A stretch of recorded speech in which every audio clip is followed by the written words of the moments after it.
और जितने लोग आज उनके समर्थन में खड़े हैं, कह रहे हैं कि सब कुछ जायज़ था। साहब, अब आप 20 दिन जो भूख हड़ताल है वो करके दिखाई ना। इस आंदोलन को दबाने की कोशिश कर रही है।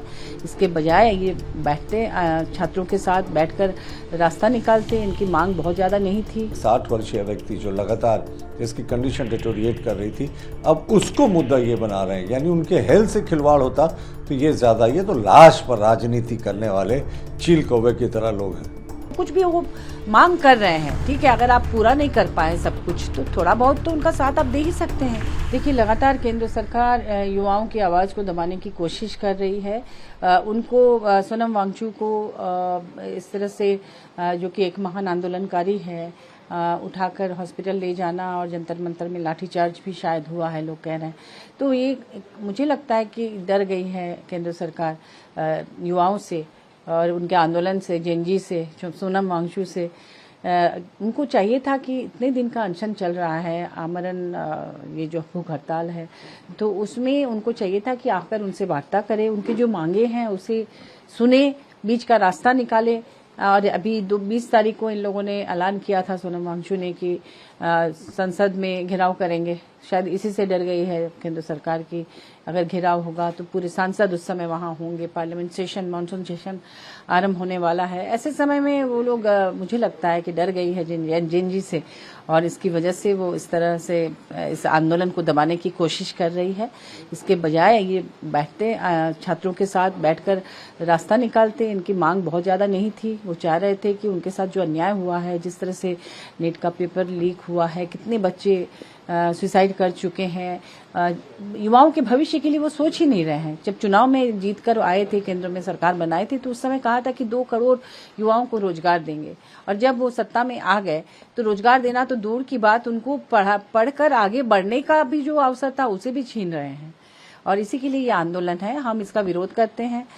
सोनम वांगचुक जैसे आंदोलनकारी जो लेह लद्दाख के लोगों के लिए एक तरह से मसीहा हैं, वो एक वैज्ञानिक है, 9 भाषाओं के जानकार हैं, बुद्धिजीवी हैं, और वो युवाओं के साथ खड़े हैं। पूरा देश उसका समर्थन कर रहा है।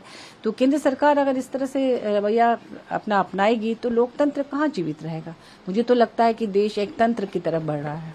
तो ये कितना मुश्किल है कि एक अनशन जारी है, उस अनशन में कोई मांग है, उस मांग को एड्रेस किया जाए, बीच का रास्ता निकाला जाए, या एटलीस्ट एक तरह से संवाद स्थापित किया जाए। ये इतना मुश्किल क्यों है? पता नहीं ये क्यों मुश्किल है। केंद्र सरकार एक तरह से तानाशाही रवैया अपना रही है। और आप देख रहे हैं जंतर मंतर जो है दिल्ली के बिल्कुल सेंटर में है, पार्लियामेंट के पास है, जहां पर प्रधानमंत्री, अन्य मंत्री सभी लोग वहीं रह रहे हैं। क्या ये उनका फर्ज नहीं था कि एक बार जाकर उनसे मिलते, उनकी बातों को सुनते, थोड़ी सहानुभूति दिखाते, और जो कुछ भी वो मांग कर रहे हैं, ठीक है, अगर आप पूरा नहीं कर पाए सब कुछ तो थोड़ा बहुत तो उनका साथ आप दे ही सकते हैं। आखिर आपको सत्ता में लाया किसने है? युवाओं ने भी लाया है ना।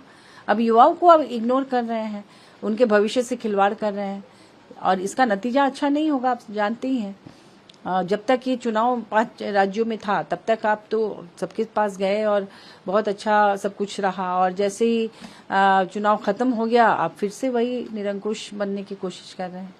देखिए, उच्च न्यायालय ने सीधा निर्देश दिया था केंद्र सरकार और दिल्ली पुलिस को स्पेसिफिकली कि सोनम वांगचुक जी की सेहत का ख्याल रखा जाए, मॉनिटरिंग की जाए, और एक्सपर्ट्स के ओपिनियन के अनुसार उनका इलाज वहाँ संभव नहीं था। फिर दिल्ली पुलिस ने उच्च न्यायालय के आदेश के आलोक में और उनके डिटोरिएटिंग हेल्थ कंडीशन के आलोक में उनको एक गवर्नमेंट फैसिलिटी में शिफ्ट किया है, जहाँ लगातार एक्सपर्ट्स, डॉक्टर्स की टीम उनके स्वास्थ्य पर निगरानी कर रही है। और हमें उम्मीद है कि वो बहुत जल्दी पूरे तरीके से रिकवर कर जाएंगे। लेकिन हम प्रोटेस्टर्स जो इस मुद्दे पर प्रोटेस्ट कर रहे हैं उनसे भी अपील करेंगे कि शांतिपूर्वक प्रदर्शन कर रहे हैं। पुलिस ने उस जगह को खाली करने को कहा है तो कानून का पालन करना चाहिए।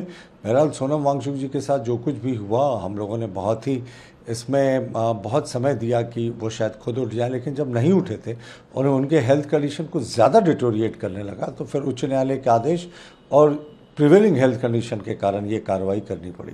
संजय सिंह उन्होंने तो ये भी कह दिया कि सोनम वांगचुक को अरेस्ट करके भेजा गया है हॉस्पिटल। देखिए, ये लोग ना भड़काने वाले लोग हैं, ये देश विरोधी लोग हैं। अब उच्च न्यायालय के आदेश को भी ये कहते हैं कि गिरफ्तार करके भेजा गया। दिल्ली पुलिस ने स्पष्ट किया कि कोई गिरफ्तारी नहीं हुई है। सोनम वांगचुक जी 20 दिनों से हड़ताल में थे और वो उनकी कंडीशन डिटोरिएट कर रही थी। और जो लोग कह रहे हैं कि साहब उनको नहीं हटाना चाहिए था, तो वो क्या चाहते हैं कि उनकी कंडीशन और डिटोरिएट कर जाती और शायद उनके जान पर भी आफत पड़ जाती। और जितने लोग आज उनके समर्थन में खड़े हैं, कह रहे हैं कि सब कुछ जायज़ था। साहब अब आप 20 दिन जो भूख हड़ताल है वो करके दिखाई ना। मैं चैलेंज करता हूँ राहुल गांधी को, अरविंद केजरीवाल को और तमाम जो टुकड़े टुकड़े गैंग के लोग हैं, आइए सामने 20 दिन अनशन करके तो दिखाइए। दूसरे के अनशन पर राजनीति करना बहुत क्रूर तरीके की राजनीति होती है, और वो भी खास करके एक 60 वर्षीय व्यक्ति जो लगातार जिसकी कंडीशन डिटोरिएट कर रही थी, अब उसको मुद्दा ये बना रहे हैं। यानी उनके हेल्थ से खिलवाड़ होता तो ये ज़्यादा, ये तो लाश पर राजनीति करने वाले चील कौवे की तरह लोग हैं। प्रभातखबर.com, विश्वास वही, रफ्तार नहीं।